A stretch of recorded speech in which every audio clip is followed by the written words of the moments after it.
All right, folks, welcome to the Team VTAC podcast. I'm your host, Kyle Lamb. You can call this the podcast or the spun up vidcast or whatever you want. We are hoping this comes out in video, and then you can see my awesome guest here, former naval aviator, Buzzsaw. Buzzsaw was your call sign, right? Was it? It's been so long, I've forgotten. So if any of you listeners out there, if you know what Matt Bucella's call sign is from when he was in the Navy, we are willing to give you a year's supply of t-shirts and foot rubs just to find out that information. But so some of you that are familiar with us, you'll probably recognize Matt's name. Matt is the fella that forced me to do the Leadership in the Shadows book. And I thought I knew Matt before that project started, but by the end of it, I would say we've become pretty good friends in that process, and that was a fun process. It was very fun, and I had mentioned to you before when we spoke. Thank you for bringing me on that project, and how fortunate I was for you to let me do that. And in addition to producing what I think is a terrific book, I learned a tremendous amount during that. I know that early on you said that when I was going to review what you were writing, you wanted me to be very candid. And I'd like to think I lived up to that. And You most certainly did. anyway, I think we ended up with a terrific product afterward. And I'm a huge supporter for the book. I've had people come and speak to me about it, and of course they always start off by asking, "Oh, you know Kyle Lamb?" And I have to tell them that I do. But again, terrific project, very fortunate, and we did get to know each other very well. And I have to say, I learned a tremendous amount during that time. I mean, I had some ideas about leadership, but going back and forth every day, which is what we did, I learned even more. Yeah, it was fun. It was nice for me to be kind of allowed behind the curtain of law enforcement too, with you telling me some different stories and kind of how things are in law enforcement versus the military. That was very enlightening to me. So with that being said, Matt is a currently law enforcement officer in Florida. We're not going to really go any more in depth than that because we're here to talk about leadership today. And where this came about, I got an email. I got an email from Matt a few days ago, and it said, "Commentary you've been waiting for." And we're going to get to that in a minute. And it is awesome. And it's going to be fun to dig through this. Everything from, he said, "Where'd you get the headset? It looks like you've been doing some gaming." But now today you have pretty much the same headset. So, well, I wanted us to match when I was preparing for this. So. Okay, so the first thing we're going to dig into, Matt, I've got some other emails, and Matt and I talked a little bit about this before we went live here, but I want to just go through these because there's some good information here. So the first one is from, let's see, I think it's Mike. Yeah, Mike in New York. And Mike in New York, he says, "Mr. Lamb, I just finished listening to your latest video over on YouTube. My background was 30 plus years in the IT industry, specifically the IBM world. I came into IBM 40 years ago, the old IBM. It was a special place. It had as much discipline and rules as the military, believe it or not. One classic study listed the characteristics of organizations that shaped or brainwashed their followers. The Marine Corps came up just short of IBM." And he says, laugh out loud, but initially they were pretty driven group. So the culture of the company bred iconic leaders. Ross Perot, Buck Rogers, they were IBM men. That culture was destroyed by Lou Gerstner in the 1990s. So Lou, you got mentioned, but it wasn't good. But here's the point I've seen all sorts of business gurus show their stuff in training. Very little was meaningful in reality. You said several times that you need to vote with your feet or leave, something I have done a few times.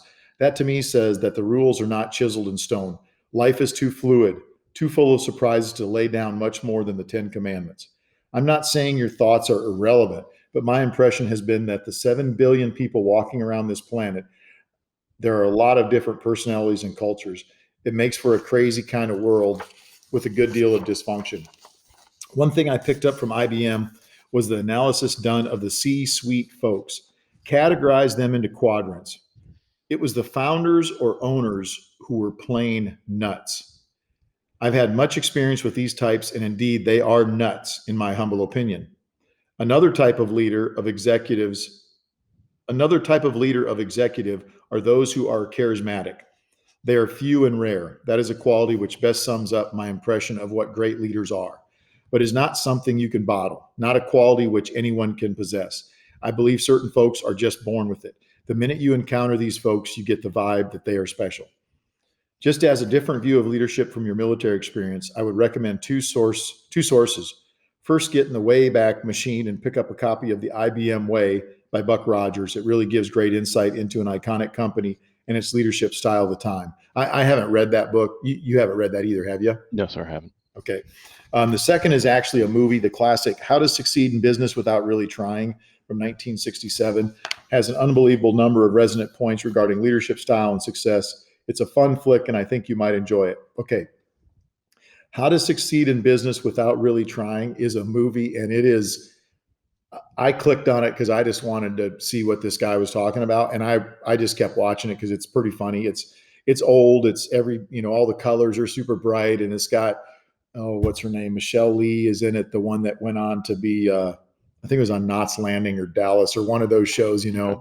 Made her famous. But so that's from Mike. You got anything to add to that about those leaders being nuts or the charismatic leaders? Actually, the part that jumped out at me is his description of how the company, from his point of view, went downhill.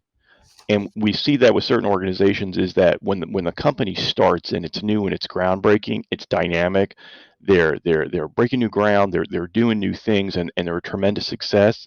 And at some point, whether it be because the original people have moved on or are not as engaged, that it moves towards mediocrity. And I'm curious to see, and not knowing a whole bunch about IBM, is what could have been done to prevent that, or is that true for any organization that you had that initial burst of energy, that burst of initiative, where you're doing all sorts of great things, and do you eventually get into a rut because there are no new breakthroughs to come, and it's just kind of a every day, Monday through Friday, I'm done, let's go home. That was the thing that jumped out at me is how that organization, IBM, a groundbreaking organization, became a kind of corporate mediocrity from that writer's point of view. What I would say that my response would be I've seen this happen, and I haven't been in business a bunch, but entrepreneurs, that's who starts businesses from what Mhm. I've seen. And they're motivated, and most entrepreneurs, they're just always entrepreneurs. They don't just do it with one business. They do it again and again and again. They build a business, they sell a business. And we've been involved with some of that along our route. And we've seen what happens when that original person leaves and you get another entrepreneur in there that might be slightly different. And then finally you get, the third person that takes over. They're just, they're not even close to what the original intent of that place was, even if they were there from the beginning. So I would say it's probably normal. And I think the good thing about America is that these startup companies can continue to do great things. I mean, look what's going on in America today. During COVID, you still had businesses flourishing. We were flourishing.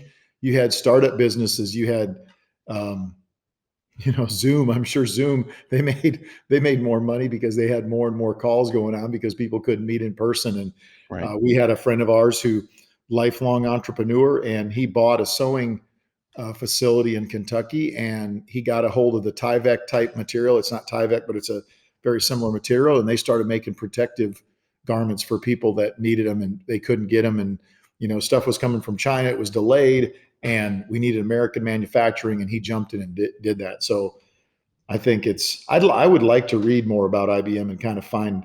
I guess I kind of forgot that Ross Perot had started there, but I mean that dude was a lifelong entrepreneur. When I went to his office, I actually walked into his office. He wasn't there, and he did everything on a notebook. He didn't have a computer on his desk.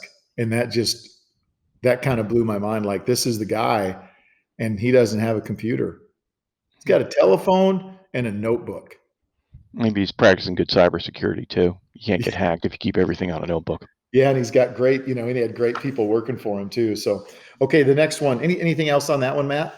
Um, Again, just speaking about it is, I think that if we look at the history of American business, we see a cycle of the latest thing comes out. In the early 20th century, the automobile companies were the groundbreaking companies, who were dynamic and coming up with new things. By the middle and latter part of the 20th century, they had perhaps fallen into a corporate rut. Meanwhile, you had your dot-com companies coming up, your tech companies, your computers, and they were the dynamic force.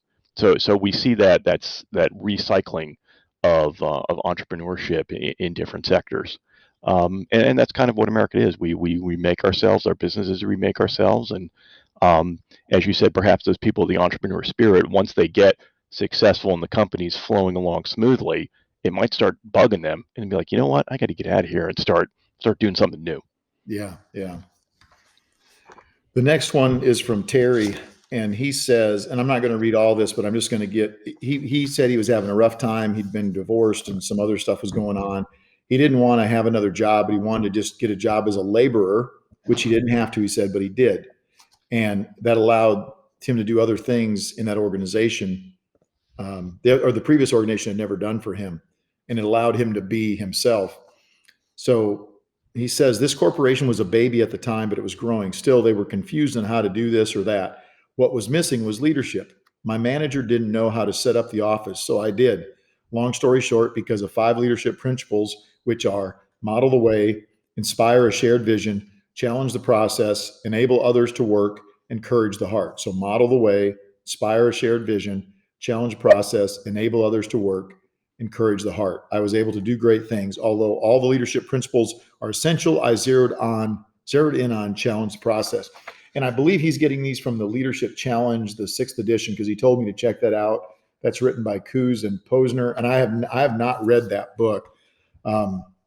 He said he was in his 40s and his bosses were 27 years old, but my manager was gone all day, so I went about doing this. I wrote the corporation's distribution center guidelines, inventory guidelines, designed the cargo ramp the corporation used in 70 of their stores, designed several power wheelchairs that made the company a lot of money in 2 years. I'm not going to say how much. I designed a new powered wheelchair out of a cargo dolly. I designed a loading ramp to put a person's powered wheelchair in a vehicle that cost $10 to make and sold for $75. And I did many other things for this corporation. So the question is, how was I able to do all this for them? Because they understood the 5 leadership principles. Plus, I was a little different than anyone else. Know what I mean? That's what he says. And jump in, Matt, if you got comments as I go through this, just. What I was thinking while you were doing that is, whether it was by design or I like to think, given the benefit that it was by design, is the people he was working for got out of his way. That Yep. they saw him start performing, and he filled a niche in the company that either no one else was doing or no one else was doing quite as well, and they got out of his way. And they let him continue to succeed, and by succeeding, have the company succeed. And what a terrific job is that, leadership is something that doesn't happen by accident, but part of it is not always doing something. That maybe sometimes you need to take a step back and let your people do their thing. Yeah. Yep. Yeah, and that's one of those that he said was enable others to work. And I think, maybe keeping that bureaucracy off of him so he could just do what he had the strength to do. And, maybe he was also lucky and they didn't have 12 meetings a day that he had to go through that never, oh my goodness. I talk to dudes that are in business now and they got meeting after meeting after meeting. And I go, well, what is that meeting about? Well, that meeting is to talk about what we're going to talk about in this other meeting. Well, why don't you just have one meeting and just talk about everything and then not have another meeting until you need to? But Well, I it's think we almost probably like, need to have a meeting after the meeting to go over what we just discussed too. yeah. I've been to meetings, and once they officially broke up, everyone hung out and discussed about what we just got done talking about. The next point he says, so when I cut loose doing what I'm capable of, when I was cut loose doing what I'm capable of, They let me fly. Sure, it made the company rich, but I was having fun. I was the only employee out of 2,000 employees who the company kept a private file on. It was called the Terry file. So that's cool. He liked that. He wanted to do that. It wasn't like he wasn't trying to get paid. Let people do what they wanted, what their strengths are. And it sounds to me like that's where his strengths was at. So here's the deal: regardless of who the leader works for, if they believe in those 5 leadership principles, people are allowed to rise and will make things happen. And then he said you can read about the Leadership Challenge, 6th edition, Coos and Posner. I think you and I have discussed in the past that you can have organizations where you have someone in a leadership position and they can micromanage their way to success.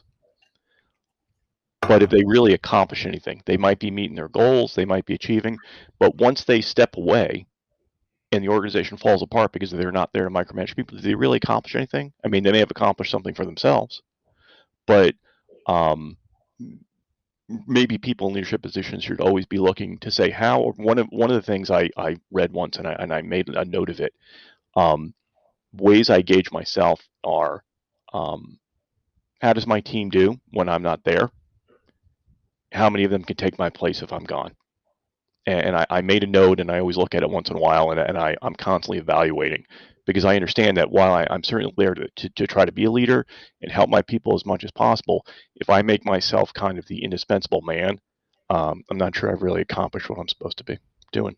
Could you cover real quick, Matt? I got another letter to cover, but I want you to cover this while I'm thinking about it. Tell me, when you were a sergeant, tell me how you prepared your people to be leaders. We had talked about this, like how you prepared them so when they got to a crisis site, they just did their job. How did you prepare them for that? Well, I think one of the first things I had to overcome or help my people overcome was, at times, there may have been a culture of, okay, there's a crisis. I need my sergeant to show up and tell me what to do. And that's not what we're looking for. And so, number one, I started to speak to them and be quite clear and explain that when you get there, if there's a crisis situation, I'm coming as a sergeant. You're probably going to get there before me. Here's the direction we're going to want to go, depending on what the crisis is. Start moving in that direction. Let me know what you need when I get there. Let me know what you've got. But the idea, the first thing or most important thing, is to understand that they're making decisions too. That the idea of, like, wow, this is a bad one. I sure hope the sergeant gets here soon. Like, Yeah. we can't have that, especially if it's a critical situation where lives are on the line. We need to start doing that. So that was the first part, to have them understand that I'm looking to you to make some decisions. I understand they may not be perfect, especially in a critical situation.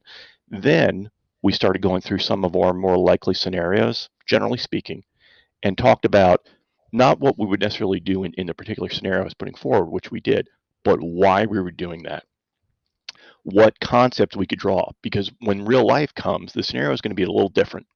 And they can say, well, hey, I've never seen this exact one before, but we've talked about stuff like it, and I'm going to start moving in that direction. So I found that was very successful. Again, just overcoming the idea that, no, you're not waiting for me to get there to start making decisions. You're going to start making decisions, and and not throwing you in the deep end of the pool, and be like, yeah, hey, let me know how this works out. But let's talk about, again, some of our more likely critical situations, the directions we want to go. And once you give that to people, I thought they really took to it. And you give them some responsibility. You understand that we trust them. We've talked about things. They have some idea, and they just embrace that. How many folks did you have as a sergeant? As a sergeant, the whole shift was 24, 25 officers.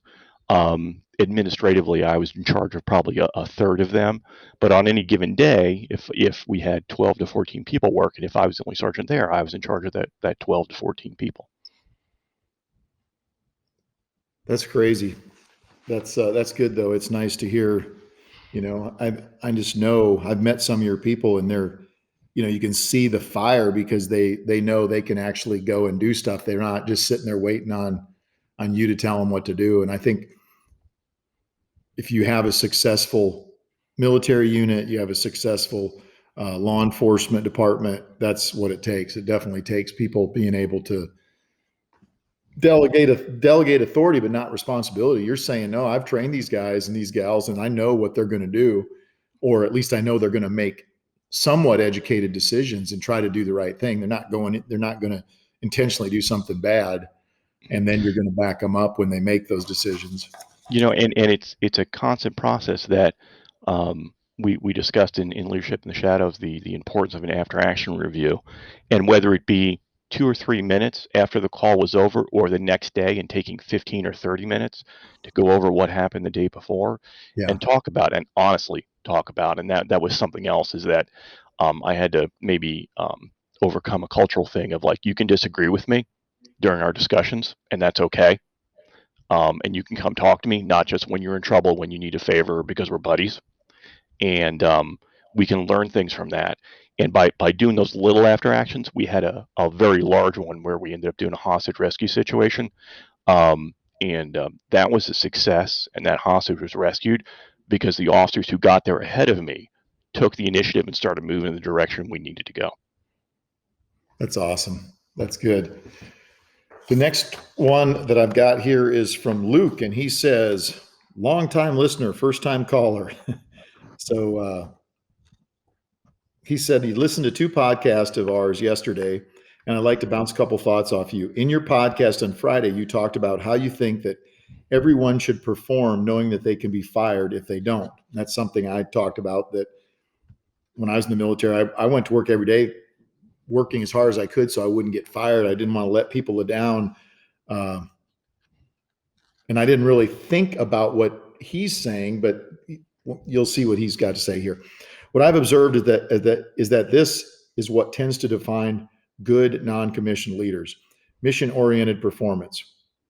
What I've noticed with officers, though, is that many of them behave as though they could be fired, and this paralyzes them. The fact that they are responsible for underwriting risk often means that they become what I've recently started calling a canoe leader.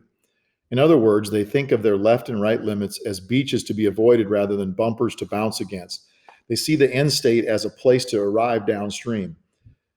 If they can just keep the canoe in the middle, if they can just avoid stepping out of line, the stream will carry them home. If I had to put my finger on the solitary reason I had to leave the conventional force, this was it. We made decisions out of fear of the boss, not the mission and not the men. What do you say to that, Matt? We were discussing before we went live, and the thing that kind of jumps out at me is, whether it be that individual officer or the culture of officers in that organization, no one told them it's okay to make a mistake. That if it's a zero tolerance for mistakes atmosphere, and you make that mistake while you're trying to do the mission, you're trying to do a good job, if you feel you're going to get skinned alive for it and everything, well, then I guess I'm not going to do anything to make a mistake. Yeah. If there's not going to be that, let's call it forgiveness, or the tolerance that mistakes are made, especially when we're working in a dynamic, ever-changing environment where we don't have control over all the circumstances. If it's not impressed upon your people, like, hey, we're going to push forward, we're going to make good faith efforts. If we make mistakes, we will recover from them. Then we will learn from them, but we're not going to be penalized, assuming we weren't negligent or goofing off. Yeah, then you can be successful. If you're going to create an atmosphere where anytime you make a mistake, you're going to pay for it, regardless of what your intent was, then by definition, I'm going to take a very defensive attitude. As the writer of that email said, I'm going to stay in the middle of the river. This is just fine for me. No problems, no big mistakes. Yeah. Another day closer to retirement. And no mission success. Mediocrity is what it's going to come to. One of the things he mentions here is risk. And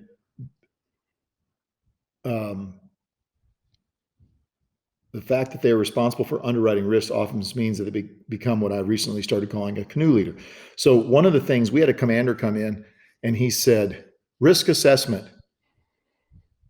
And we all looked at him like, oh crap, here we go. We've been putting up with this we've been dealing with an officer that was making us do risk assessments. And he goes, hey guys, risk assessment, everything we do is dangerous. Next. Yep. Because if it was normal operations, we'd already covered that. We didn't need to do a risk assessment. We jump out of planes all the time. We do close quarter battle. We use helicopters at night with night vision goggles, and there's rotor spinning when we're running to the door, running out. It's all dangerous, and that's what he was getting at. He didn't want us to waste our time in that planning process. And he's also the officer. His name was General Sokolic. He's also, at the time he wasn't a general, but he also said, we're not going to use the military decision-making process, which is a slow and lethargic process. He goes, we're going to use bottom-up planning. And what I liked about him saying that was, just as our leader in Mogadishu had said, and General Sokolic had been there as well, he said,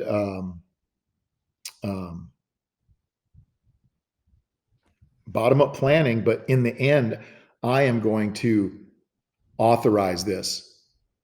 So even though he's telling them, how we planned in Mogadishu was bottom-up planning, at the end of the day, he said, but I'm still responsible.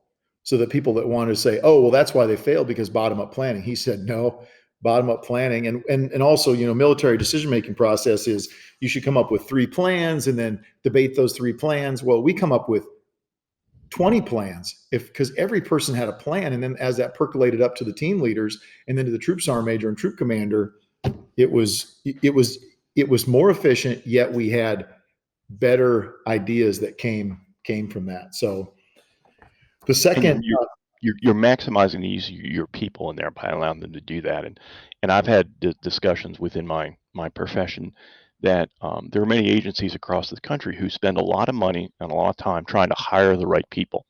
Yeah. And sometimes culturally, when the right people, when the people get to the department, they're told to sit down and be quiet for 5 years before they learn something. I understand they're new. I understand they're just out of the academy. Maybe they're just off their field training officer. They have things to learn. They also have something to contribute. Yeah. And to tell them to sit down and be quiet, number one, you're not taking maximum advantage of that. And number two, if they really do sit and be quiet for 5 years, once that 5 years is up, you're probably going to have a tough time getting them to contribute after that. Yeah. So again, that type of planning where you're drawing from everyone, and everyone's got some input, and it's synthesized together, is absolutely the pathway to success. And you need to look to your people, whether they be 30+ year veterans or somebody who's been here for 6 months. They've had life experiences before they got to your organization. I guarantee you they're going to be bringing something. Even if they raise their hand and say, hey, how about this? And that's a bad idea because maybe we learned that lesson not to do that. They just learned something. And also you've created that culture where that new guy can raise his hand and be like, hey, I have a suggestion, which is exactly what I want. Yep.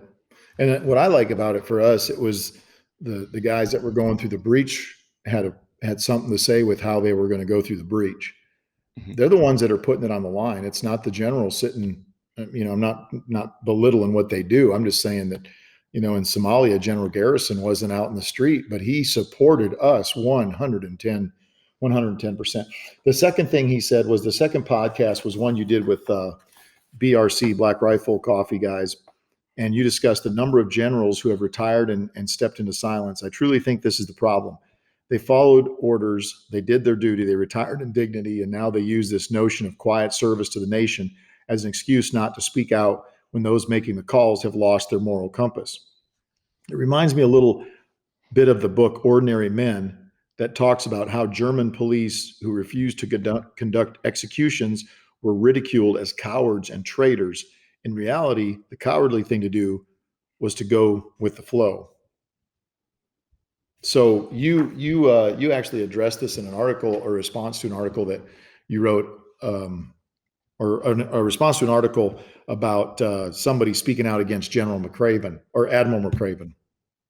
Yeah, Admiral McCraven had voiced his criticism of some things President Trump had said, or some policies, and the author of the original article, I believe that the headline was telling flag officers to shut up. And my response to that was, once a flag officer is retired, they're an American citizen just like everyone, and they can speak up. I may or may not have agreed with what Admiral McCraven said, but he can absolutely say it. The idea that because you're a retired flag officer, you need to remain quiet is false. You can make that decision yourself. You can decide what to speak up for or not speak up for.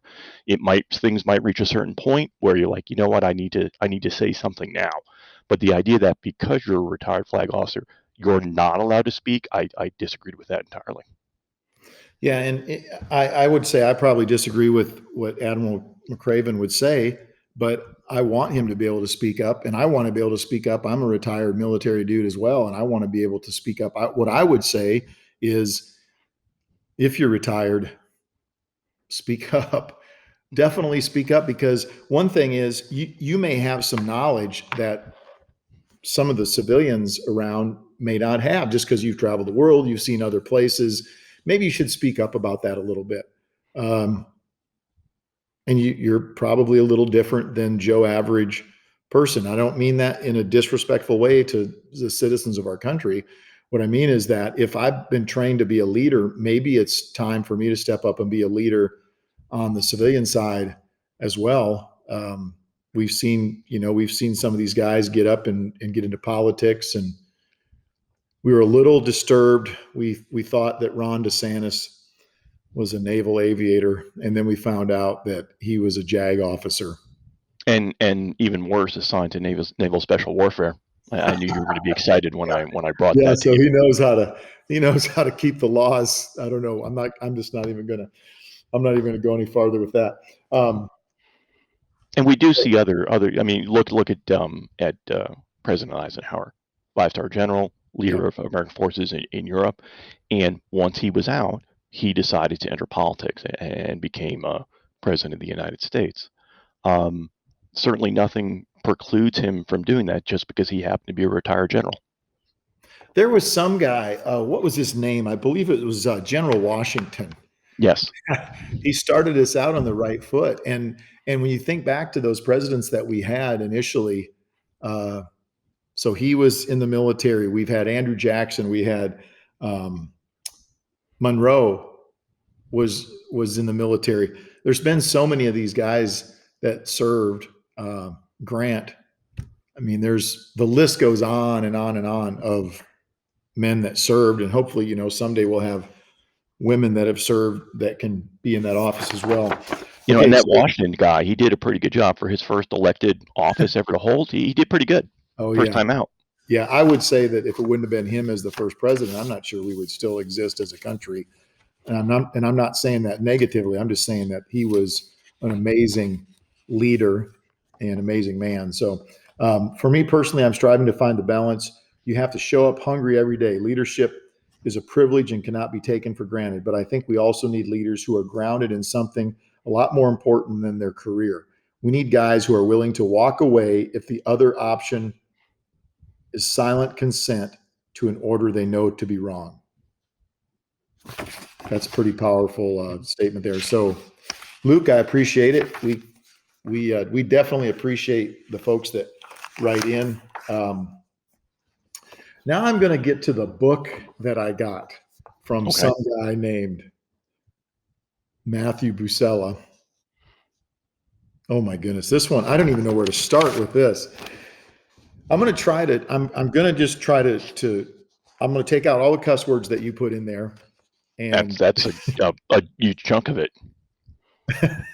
So for the What is Leadership podcast, you said, so let me ask you this. Have you ever had someone on your team who was doing an awesome job, crushing it, but then came to you to tell you that they wanted out of the whole mission, not just your team?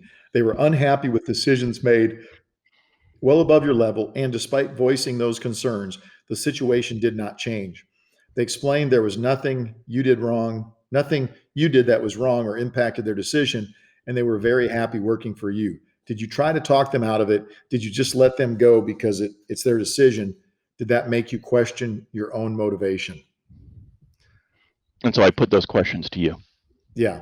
Well, yeah, and I'm going to answer them if you'll just add ease in the harness for a second there. Okay. These naval aviators, they're always trying to jump up and I don't know, drive the plane, or is that what you call it? Drive the plane, or is it fly the plane? I think we usually fly them. Sometimes we drive them. We like to go fast too. So, so what I would say is this absolutely happened to me, because if you're working with a bunch of men and women that are always striving to be better, I just think this is a natural thing. Now, you said, did I try to talk them out of it? Yep, absolutely. And for a couple of reasons. One is, if they're a good person and they're part of the team, I would really like them to stay. But when I tried to talk them into staying, I said, but I also understand and will support your decision and help you along the way. If they're a good person, if they're a good troop, I mean, we want them to go on and do great things. And you hear about them, oh man, we got this guy and he came from this team and now look what he's doing over here. I mean, that should make you proud as one of their leaders. Um, I would say this: if they're leaving because of what happened above our heads in the military, one thing that I had leaders tell me, and then I ended up passing this on to some of the folks that I was leading, I would tell them that, hey, the sun will come up tomorrow. I think there was a song about that or something. Yeah. But truthfully, in the military, you only have to wait 2 years until you get a new leader in that position. That may sound absolutely terrible to say that, but there are some leaders that were in positions where we're like, we just have to last 2 years. And then we know who the next leader is going to be. And that dude's awesome. So let's let this guy leave. And then when that guy comes in, it's going to be amazing. But you've got to get through those rough times. And I also believe that having a poor leader like that can make you a better leader, because you can look at something that you don't want to emulate. So I kind of went out of bounds there, but I probably was jealous sometimes when folks left, because I thought, man, I wish I could do that.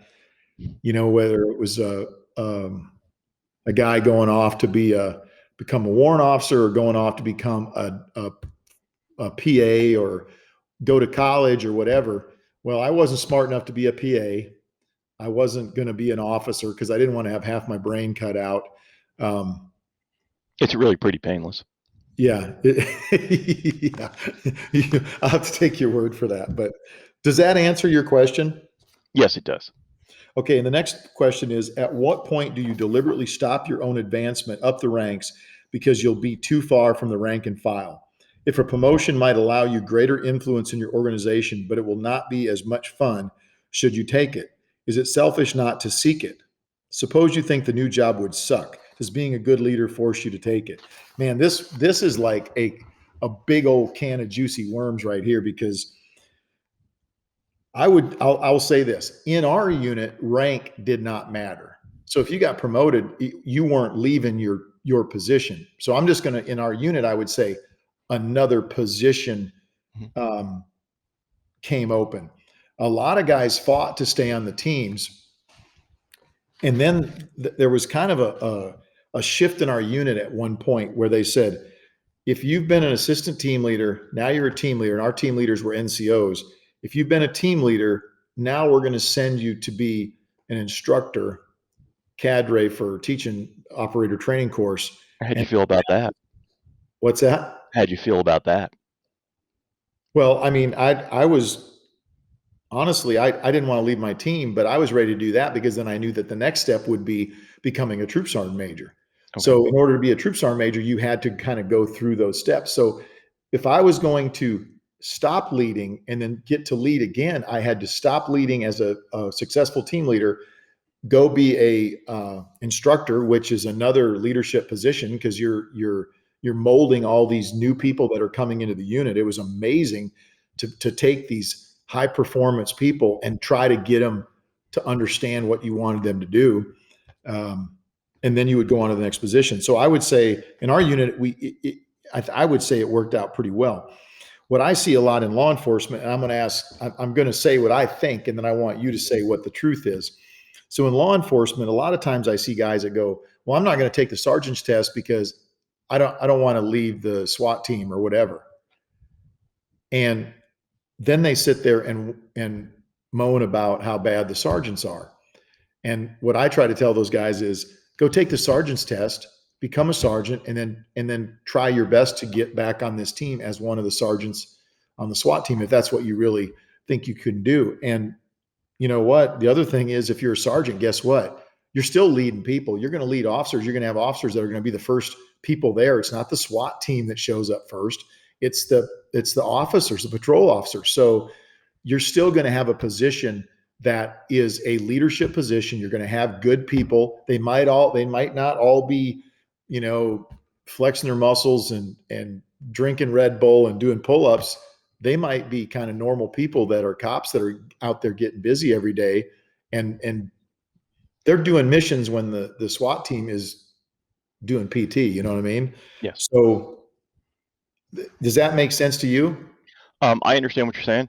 Um, I think that, and I kind of alluded to the question is that is in your scenario, the SWAT team operator, if he takes the sergeant's test, he's going to have to leave the team, and you're sacrificing something you really like doing, but you're doing it because you want to go help other people, and you have to make that decision yourself because that's what it's coming down to is that in your scenario, leaving the team Yep. to go be a sergeant to help other officers, new officers, to guide them. And it may not be as much fun for me as what I'm doing now, but I can gain a certain a level of fulfillment for it.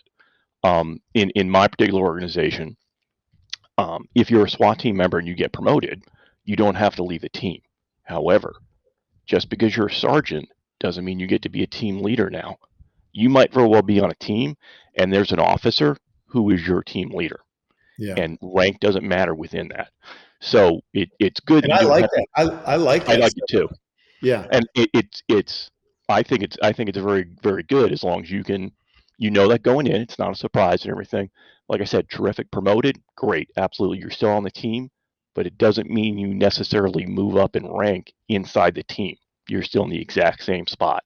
If you want to move up, you can move up internally, and there are people who are officers are team leaders because of their performance, and they might very well have sergeants on their team. Wouldn't you say that that is out of the ordinary for law enforcement, though? It's difficult for me to say because it's always the way it's been at my organization. Now you probably talk to a bunch more people across the country, and they might have ruled if you get promoted, you have to leave and come back and reapply. Um, I might debate that. I think I like the way we're doing it. Again, as long as the people of rank know, or those who get promoted understand that their position on the team is not changing. So one of the other questions you said was, suppose you think the new job would suck. Mhm. Well, there is something to be said for job satisfaction. I would say this, if you're a performer, you can make a sucky job a good job. I honestly believe that. You can do good things even if you're in a position where you don't think you have that influence. I think you can still, I think you can do it. It says, does being a good leader force you to take it? I don't, I don't believe so. That's a hard one because every every decision is your decision to make. It might have something to do with your family, might have something to do with just what your desires are, you know, where you see yourself in 10 years. Um, I don't know. I don't think that's you're forced to take it. I don't believe that, but I do wish that performers would step up, quit whining, and step up, get promoted, and then try to change. You know, if you change that environment that you're working in that you don't like, if that's the thing. Um, Um, I'm gonna use a little bit of an example, and I had one of my guys come talk to me, and I'll speak about it generally. Um, I was a sergeant for a while. Now I'm a lieutenant, and I've said to other people, my transition from sergeant to lieutenant was way more difficult than my transition from officer to sergeant because as a sergeant, I did many of the same things I was doing as an officer. I was on the road, went to calls, went to back people up. I had other responsibilities, and certainly um, becoming a lieutenant, and these are my own shortcomings. I'll point out is I had to be very cautious not to step all over my sergeants because I was back on the road. I wanted to do what I did before, but that wasn't my job anymore. My job was to make my sergeants better, help my sergeants make my officers better, and be kind of a backstop for larger problems or larger incidents.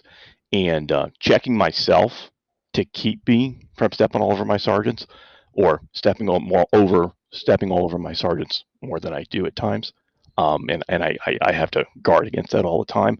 That was much more challenging. One of my sergeants came to me or a sergeant came to me and wanted to ask me about being a lieutenant. And I have to say, this isn't just my opinion.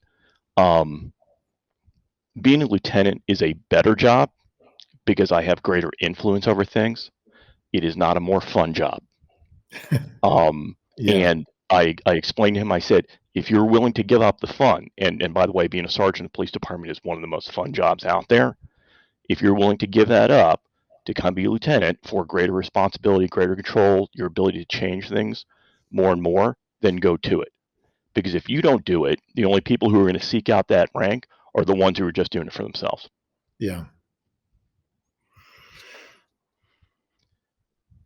I'm going to go on to the next one here. The right Okay. people. So who are the right people? The high performers, the ones accomplishing the mission every day. Well, that seems super easy and obvious. That's what you said. If everyone on the team are the right people and perform outstandingly, then do we even need sergeant majors? And if we don't need sergeant majors, then we certainly don't need lieutenants. How about the team members who just arrived and are still learning? Are they the right people? The ones struggling to learn new skills, are they the right people? How do we tell who among those two groups are going to be the right people? At what point do we say they're not the right people and cut them loose? Okay, this is an awesome question. To me, when I say a high performer, somebody who is trying is a high performer. If they're trying and they don't know what they're doing, but they continue to try and continue to work hard, they are the right people. That's the right person, because if I can look at that person, they may not be the fastest runner. They may not be able to be the best shooter. They may not, maybe they're not even the fastest thinker, but that person, you can count on them 110% of the time. And when you look over your shoulder, they're there. They might not be out front and they might not be the one that's shooting, 10X's here, but I don't want the high performer to be, don't think of high performance from the aspect of how you do on a test. Mm-hmm. I think, to me, high performer is the person that is a hard worker. We had a guy that made a quote one day when we were there. He goes, "Man, I've never worked so hard to be mediocre in my whole life." That's a hard worker. That's a dude that was top of the pile as a ranger, and he come to the unit and he's like, "Man, yeah," because at the unit it was a different level of people. And I'm not saying we were better. I'm just saying it was just a different group of people doing a specific mission. And he realized that there were people that were smarter than him, faster than him, and could shoot better than him. But he was going to work as hard as he could at all of those so he could move up and be better at each one of those. So I would say, yeah. And if they're all the right people, do we need sergeant majors or do we need team leaders? Yep, because the right people give 110% at work and they give 110% when they're not at work. So somebody's got to herd these wild animals in the right direction. And once again, the sergeant majors or the team leaders, in our unit, a sergeant major was the troop sergeant major, and the team leaders would usually be an E7 or E8. Man, most of the time they couldn't perform as good as their team. Every now and again, maybe like when I was in charge, maybe I was the top shooter on the team, but I definitely wasn't the strongest. I wasn't the fastest. I wasn't the best thinker, but I knew that I should stand to the side and listen to the guys on my team. And you've met some of those guys. You've met Chili. I mean, Chili's a smart cat, Mm-hmm. and a lot of times I just sit back and say, okay, what are these guys gonna, we had another guy on the team named Carter. Carter and Chili they were just brilliant when it come to tactics. And I could probably outshoot both of them, but they both could out PT me. And that's, so I don't think that all of that is, I think just being the hard worker is an important thing. You know, I put those series of questions in there as a little bit of a bait for you and everything, because again, we've known each other a while, and you were kind enough to invite me a book, and I kind of know where you're going. And the reason I threw it out is as a point of conversation was so that those in leadership positions who are out there understand that some of their guys and girls may struggle on a particular topic, that it's up to you as a leader to help them along. And I guarantee you that if you show a little interest and take some of your time, your most valuable resource, and give it to them to get them up to speed, they will not forget that.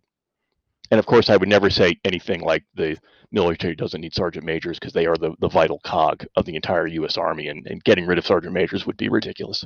No, I don't. I would disagree with you on that one. I would say probably E5 and E6 are the most needed leaders in the military. But one other thing I do want to bring up there, as a team leader or as a leader, I believe it's also our job to find the weaknesses of our people, because if we find the weaknesses, it lets us do two things. One, it lets us focus on that weakness and bring them up to a common level with everybody else. It also allows the other members of the team to see what that person's weakness is, so they can help lift them up when we have to do something that involves that person being weak. If you have a good team, you're not going to let that person flounder. You're going to bring that person along with you. And then as we do that, we're going to try to make them better and better and better as we do that. And I think that goes to the idea of knowing your people. And I'm always reminded of something one of my old sergeants said to me once upon a time at the beginning of the year. We had our shift meeting, and he was speaking to us, and he said, I am not going to treat all of you equally, because you are not all equal. However, I will make every effort to treat you fairly. And that really caught my attention, because originally he said, well, we're not all equal. Well, how dare he say that? But then I thought about what he was saying. He's quite correct. Right now in my command, I have an officer who's got more than 30 years of experience. I have officers who are just off field training officer. Okay. They are both looking to do a good job, but I know that I cannot treat them the same. Yeah. If I go to my 30+ year veteran and start talking to him like he's just off FTO, he's going to look at me like I just had my brain removed from my skull. Conversely, going to the guy who's just off FTO, I have to understand that his experience is less. Not that he's a bad person, Yep. not that he can't be a great police officer, but our people are different. The next question you asked, you said, how about the high performer on the team who is an a-hole and no one likes or maybe even trusts? What are you going to do with that person? He's doing the job, meeting the standards and accomplishing the mission. Are you cutting him loose? There's a good chance I would. Mm-hmm. And I say that because I've seen these people that they're the best at something, but then they suck at everything else, which is being a teammate, being a team member, being, helping others out, staying there until the job is done. You turn your back on them, you can't trust them. I mean, that's that person. When I say high performance, and I'm glad you called me out on this, because a lot of times I say something and when you really dig into it, it's not on the surface. It's not what I really mean. And this is a perfect example. Sometimes there's people that they might be able to be a triathlete, but they can't carry a rucksack, or they don't work as a team member. So I'd say, yeah, I would definitely cut them loose. Okay. How about that person who is now in a leadership position but was never exposed to good leaders during his earlier assignments? What kind of on-the-job training do you have for that person? So I've seen some leaders. I had poor leaders along the way too, and I was lucky enough that I feel like I learned from them in a positive manner. I saw others around me that had team leaders that were micromanagers and they hated it. And then when they became team leaders, they became micromanagers as well. And the sad thing about a lot of those guys was they had very limited success as well. Now, that doesn't mean they're not good people, but maybe they weren't good in that particular position. Maybe they were good as platoon sergeants and first sergeants, but they weren't good as a team leader in the unit, because it's just a totally different animal. You don't have to supervise as much as you would if you were leading a platoon of Rangers. So on the job training this was a hard one for me because when I became a troop sergeant major, I had team leaders that I knew very well. And it was hard for me to go to them because I knew them so well and say, "Hey, you're jacked up." Now they weren't doing anything that was going to get people killed. They weren't doing anything that they weren't working hard enough. It was just that maybe they were a little too motivated and their guys couldn't keep up with, getting stuff fixed for the next deployment or for the next iteration of training or whatever it might be. And one guy in particular, my boss said, "You need to counsel him and counsel him hard." And I pulled him to the side and I'm like, "Okay, here we go." Guess what? Once I told him what his deficiencies were, what do you think he did? He turned around and fixed all of those in like 2 or 3 days. So once again, I was the one that needed help from my leader to tell me that I needed to bring, to Practice some mentor this leadership. guy and counsel him hard. And I did it. And it was a big learning experience for me because then it made me realize that when I looked at my guys, I understood every single one of them wanted to be better. And if you could make them better by sitting them down for 5 minutes and telling them what they had, "Hey, dude, you're doing good at all this, but here's where you're lacking right here." Man, they all want to be better. They all want to perform at a higher level. The reason I brought that one up was, and let's say in a police organization, someone gets promoted to sergeant. Terrific. They may have been exposed to some great leaders whose performance they can emulate. Perhaps they weren't. And that doesn't mean they can't be a bad leader, because being a leader is not some genetic trait that people either have or they don't. They do it because they've been exposed to. And again, going back to understanding our people, if you have someone who perhaps doesn't have prior leaders to draw as an example, then you, now training this, in my example, a new sergeant, you're the one who needs to sit there and be like, okay, in addition to all these admin tasks that perhaps the sergeant now needs to take care of too, there may be some other conversations we need to have. You set the example, whether you be the senior sergeant or the lieutenant for your sergeant. You talk about a few things.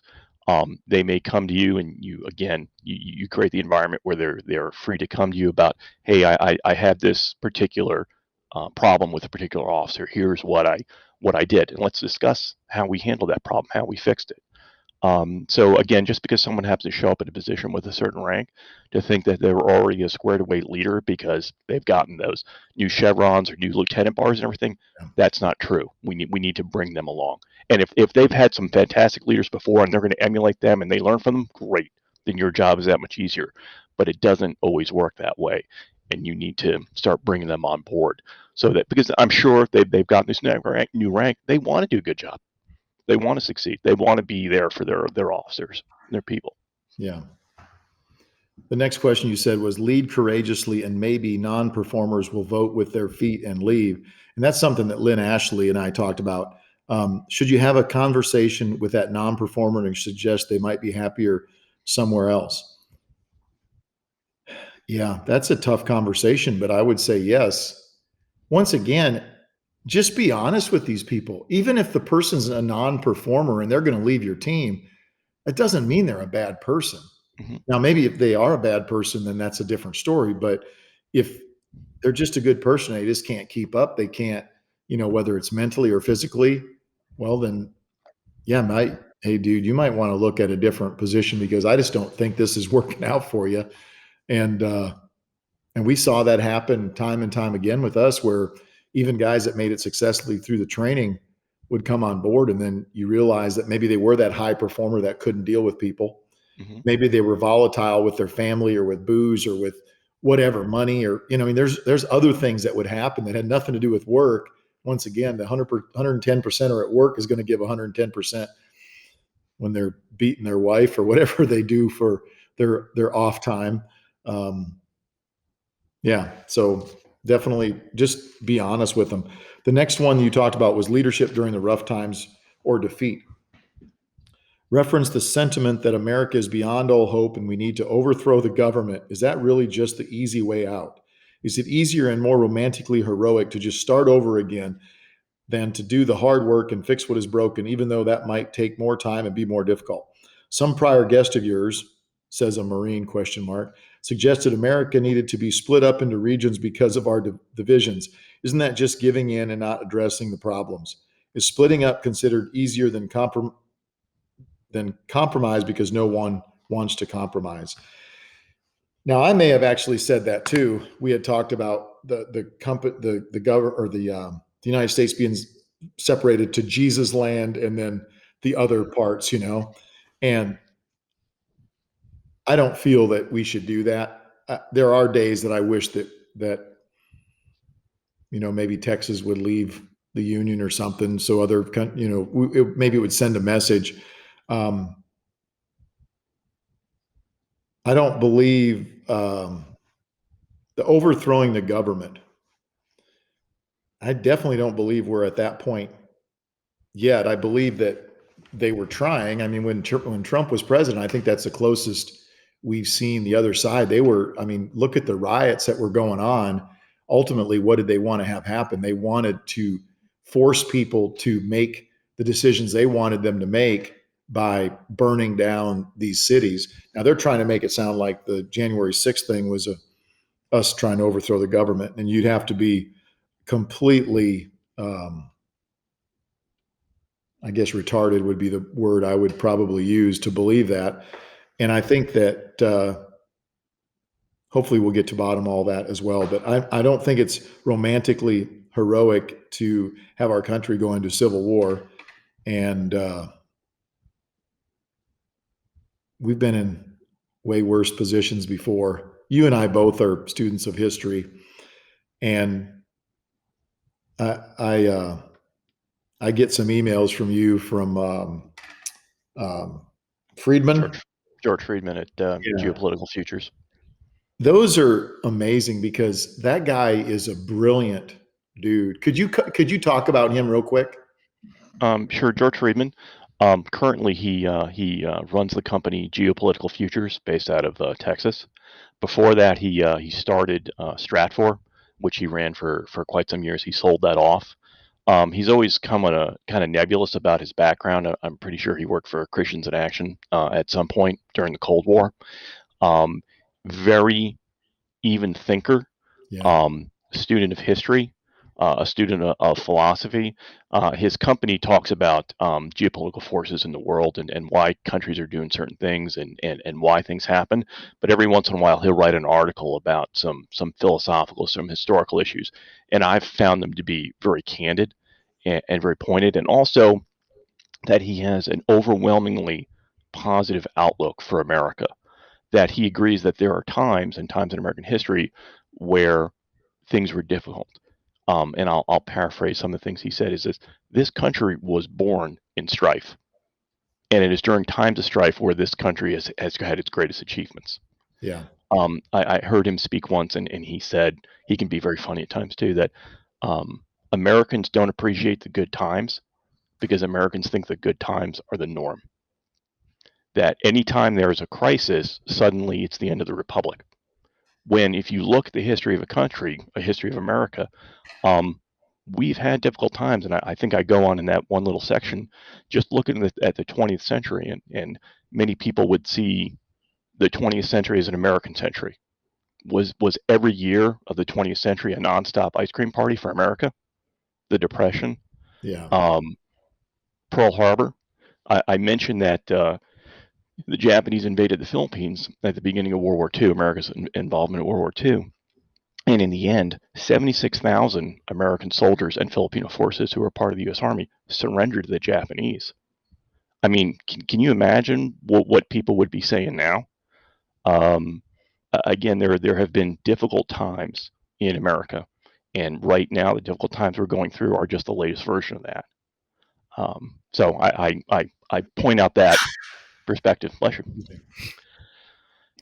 No, what's the last book he wrote? Calm Before the Storm Before the Calm. Yeah. And he talks about the cyclic nature of the American social economic situation, and that the current decade we're in is the end of one of those cycles, much like the 1970s were when he was a younger man. and things were quite difficult time. There was quite a bit of strife in America, but we moved past that and we're successful. And it is his outlook that this decade will be very difficult, but America will move through it and be successful again on the other side. He's an immigrant too, right? His family escaped Europe when they came to this country when he was a small child. Some of his parents or family members were in concentration camps during World War II. They were released from them only to find out the Soviet Union was moving in Eastern Europe.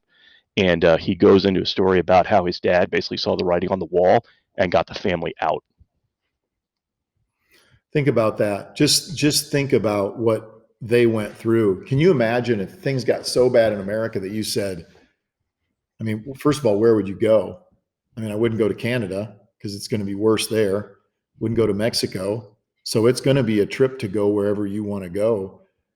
Man, the times were bad when you're going to leave the place where your entire family has grown up.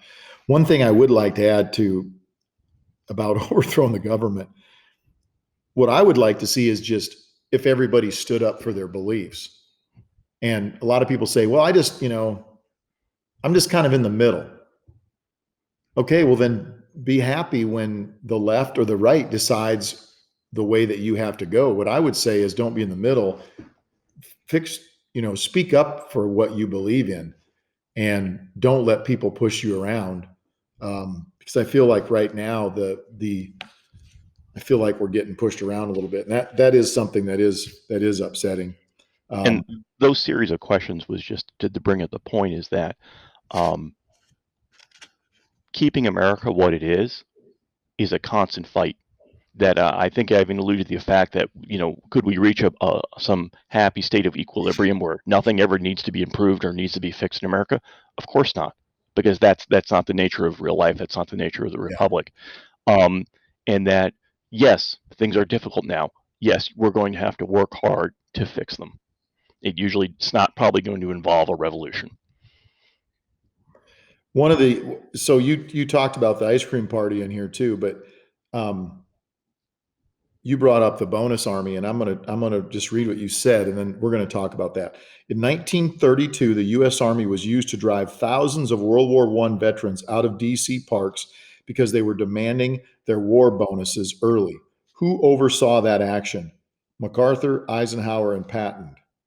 How dark is that? More than 2,000 Americans died. Oh, then we go into Pearl Harbor. So the bonus, I didn't know Eisenhower was involved as well. I knew that MacArthur and Patton were involved, but Eisenhower was as well. Eisenhower was MacArthur's either chief aide or chief of staff during that. Okay. So talk about the bonus army, would you? After World War I, the veterans were promised that they would receive a bonus for their service, and I think the targeted date was 1945. And everyone thought, well, that'd be terrific because after World War II, the economy's booming. This is going to be great. The Great Depression comes along. Now it's 1932, the heart of the Depression. And many of the veterans, as many Americans are hurting for money. And they're making a demand that they want their bonus early. And in order to make themselves heard, they went to D.C. They set up some large camps, and ended up being not just veterans, but some riffraff too. And eventually the decision was made by the government that it needed to be cleared out. I think they originally sent the police in. They were unsuccessful. Some shots may have been fired, at which time the Army was sent in to clear those camps out. That's crazy. When you think about that, especially that MacArthur, Eisenhower, and Patton. You said more than two. Okay, we talked about the Pearl Harbor, Philippines. Let's see. French lessons are available through many different avenues. Babbel, Rosetta Stone, and local community college. Yeah, I noticed that when you were speaking about the Revolutionary War, of course, there are a number of French officers that were attached to that, and you mentioned that you were having a little problem with the pronunciation. I thought maybe some introductory French lessons might be able to help you out with that. Lafayette. Oh, good. See, that's an easy one. Well, that's where I'm going to stop right there. And then when someone realizes they have a bad leader, can they decide to take a greater share of the task to make up for that, or will they just accept that things are going to be jacked up? man, if you have a bad leader and you can help them out, why wouldn't you jump in there and take a share of that and help them? I mean, and you would see that. Like I said, I had a troop commander named Lattiser that came in and said, "Dude, this is what you need to do," and he helped me to be a better leader because he was a great leader, and I mean, he just and he was a new set of eyes on the problem too. So he stepped and helped me up and helped me. And I would say that I would try to step up and help folks that were struggling around me, at least. And one thing I used to tell the officers when they showed up was I said, "Hey, just let us make you successful." And we would do that. We truly would do it if they were, because they didn't have any experience, not in that position. So you have a team leader who's been in the unit for probably 6, 7 years, and then you got a troop commander who's been in the unit for 6 months. Who do you think is going to have a better idea of how to conduct an assault? Well, Mhm. obviously the team leader. So let's look at them and use their smarts, and that the good leaders would step down there and say, "Okay, what do you guys think?" And that's where that bottom up planning came from, because all the experience was on the teams. It wasn't in the troop leadership. And I have to agree, and I know I heard someone refer to it as reverse mentoring once upon a time, that you show up and you might be the new person at the job and you're in charge, but perhaps you don't have the technical background or the experience for whatever it is you're doing now, Yeah. and to not listen to your people who, yes, may be junior to you, but have a ton more experience would be foolish on your part. The idea that I refer to the question is, suppose our leader in that particular scenario is bad or absent or even malicious. And you and I have spoken about, we have good leaders, we have bad leaders, we can learn something from both. I mean, in my experience, I'd much rather work for a good leader. I mean, maybe you have a different point of view, Oh but no. sometimes those bad leaders come along, and we can get angry about it or upset or maybe even devolve into self-pity about it, but that's not fixing anything. Yeah. And whether you have a good leader or a bad leader, the mission remains the same. It's great when you have a good leader and they're helping you and they're watching your back and they're mentoring you and they're assisting you in being successful. If you have a bad leader, none of that's there. The mission remains the same. And you're going to have to pick up a greater share of the task. Probably some things that your boss would normally be doing or should be doing, because no one else is going to do it. And that's kind of where I was going with that Yeah. question, is that um, sooner or later, if you haven't had a bad leader, you're going to have one soon, and it's up to you to navigate your way through that and keep focused on the mission and focused on the other people. Man, you hit it. I mean, that's absolutely, the mission is going to be there, whether they're good or bad leaders. Yeah, Yes. that's a really good statement. The next one was getting buy-in from your people, and you said that's quite the headset. Do you game with it? Call of Duty, Fortnite. I'm impressed that that is Fortnite actually a game, because I've never heard of that. Or it is a game, and you probably want to look into it. I think you'd be quite good at it. Okay, Roger that. I don't believe I will, but Okay. Well, when you can get back to us on another vidcast in the future and let us know how your Fortnite career is going. you also said, "Am I the smartest person in the room?" Good Lord, I hope not. I meant me when I said that, Yeah, not you. and I would say both of us would step into that. Now, one thing that you and I have, and I think it's why we enjoy each other's company, is we both have a huge amount of wanting to learn, but we haven't learned it all yet. We're Yep. trying, and I think that's why we are always asking questions of each other, because you'll talk about, whether it's the Bonus Army or Pearl Harbor or Midway or anything to do with where naval aviators were, heroes.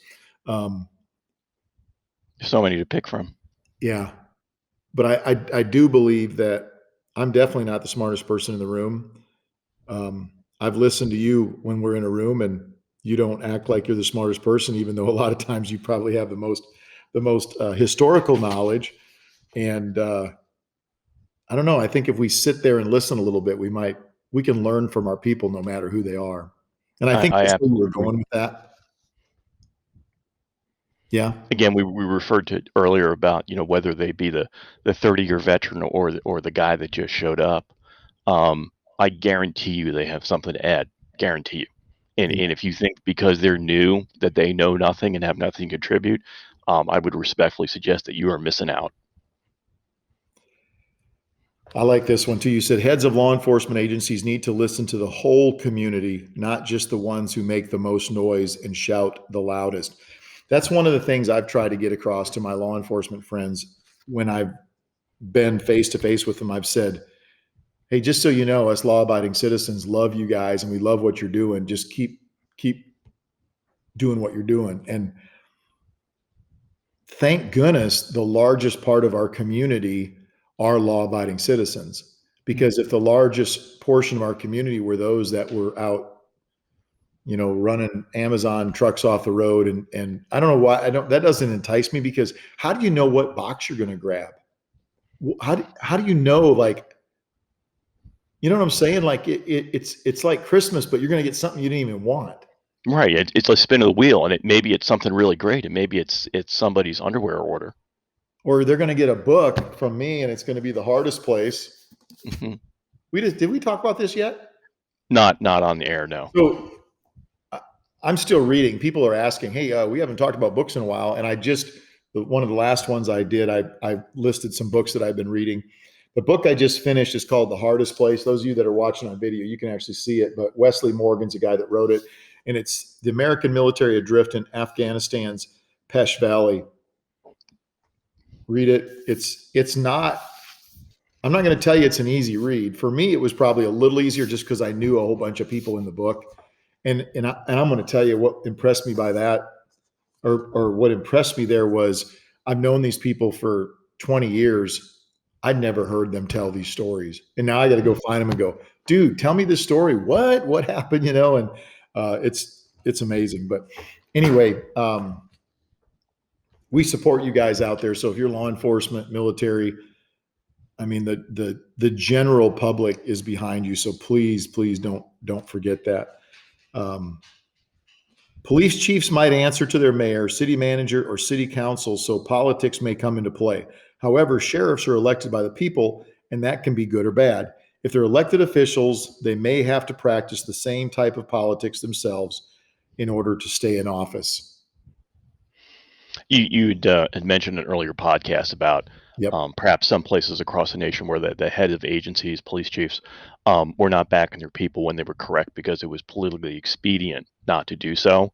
And then you mentioned sheriffs, and you might have implied, or maybe I interpreted, that because they were elected official and not responsible to a county commission or a city commission, they had a little more latitude. And that's certainly correct. But some sheriffs across the nation who Yeah. have to be reelected may see politics as their number one thing.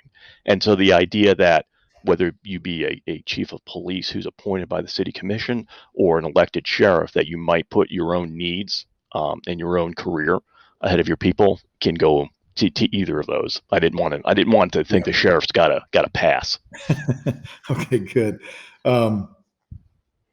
Increased responsibility will raise performance levels. Again, you talked about, or we have spoken in the past about how do we train our people, and we give them a level of responsibility that exceeds what their job assignment is. Yeah. And they will, with our guidance, hopefully succeed. And by succeeding in this new thing, they will gain new confidence. Um, and we always have to give them greater responsibility. We don't want them to get into a rut. Plus, they'll find new resources in themselves. You tell them to go do this particular task, and they're probably thinking like, "Why is he asking me to do that? That is not in my job description. I've never done this before."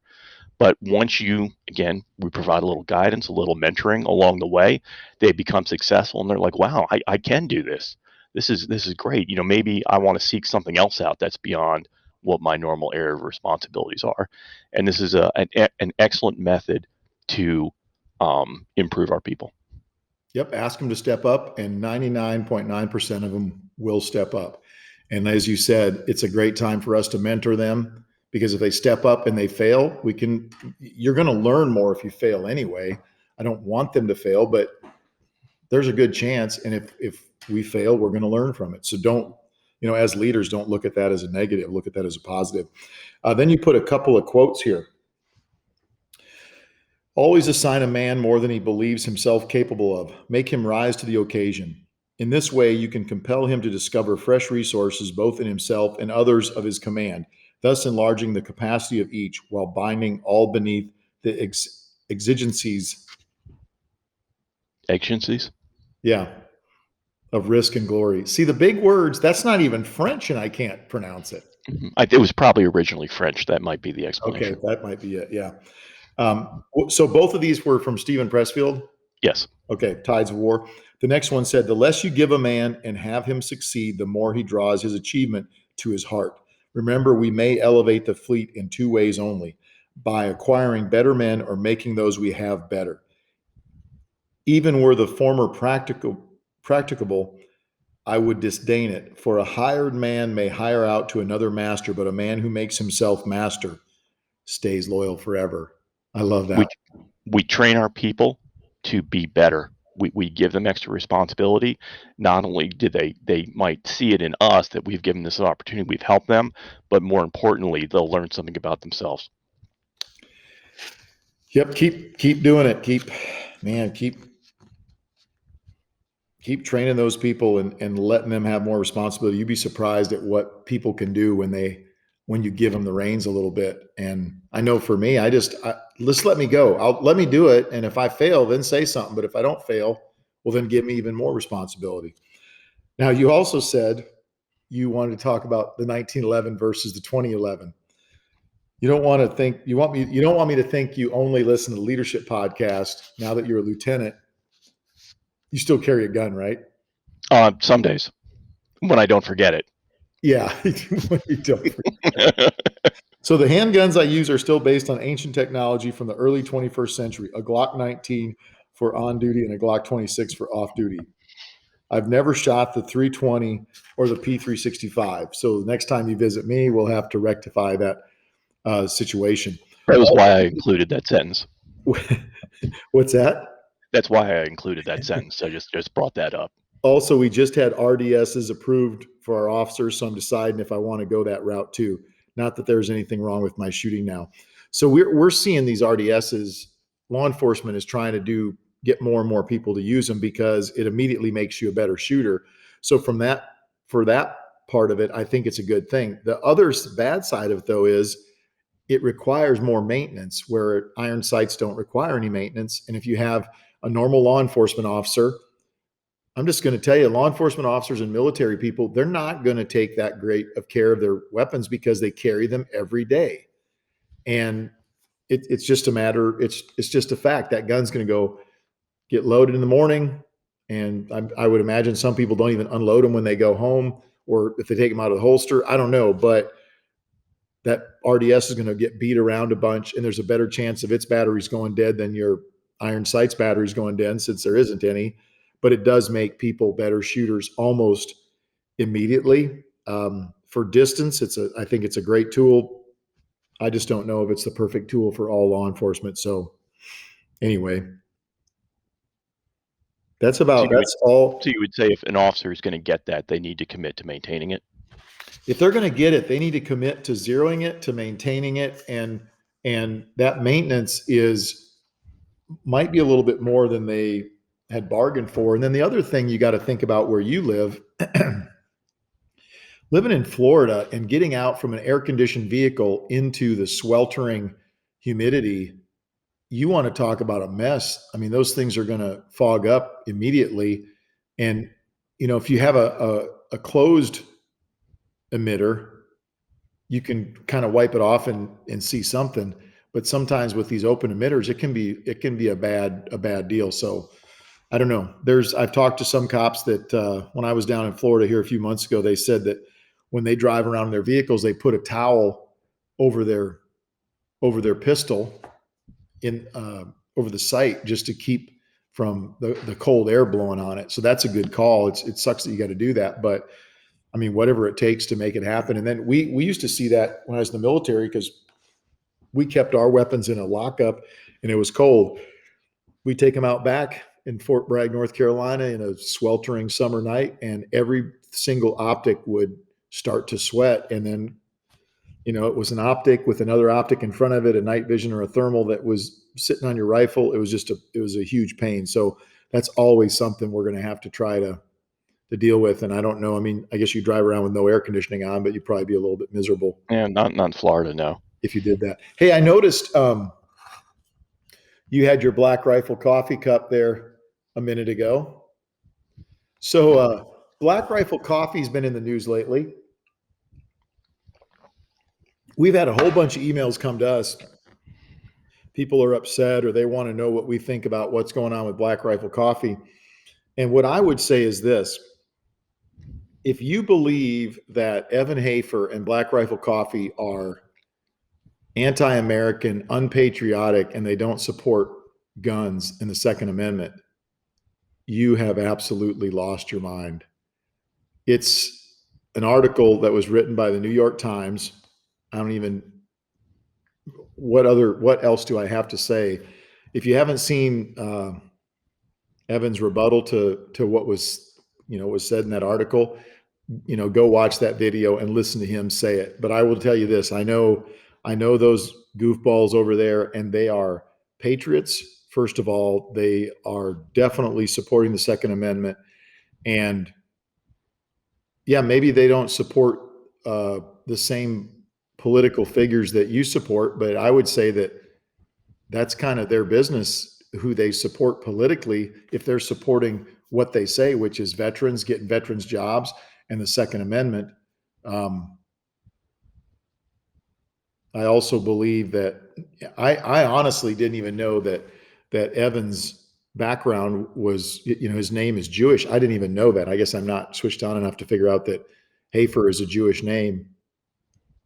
I don't know who's attacking him, but if you're on my side, you probably shouldn't be attacking Black Rifle Coffee. They're a great company, and I don't know what else to say about that. It's funny you bring this up. Within the last week, in my office on my desk, I have some Black Rifle paraphernalia lying around, and someone pointed out that, like, they saw it, and they're like, oh, you need to find out about that guy who runs that company, and he doesn't do this and he doesn't do that. I'm like, oh, really?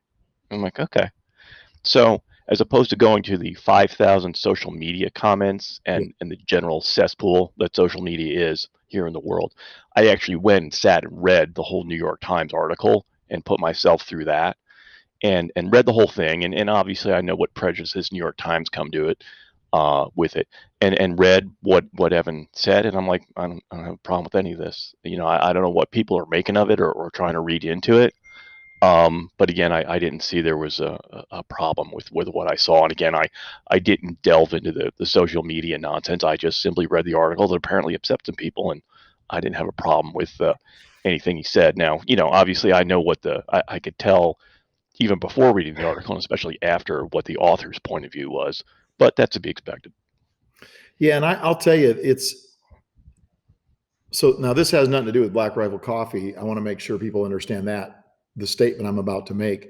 But one of the things I look at is, if there are people out there that we can bring to our side, why would we not want to do that? So, in your business, if you got people that have been breaking the law for all these years and you put them in prison and they come out and all of a sudden they're good law-abiding citizens, let them be good law-abiding citizens. Let them start that new life. If you've got somebody who has been anti-gun or pro-abortion or hates the military, and then all of a sudden what happens?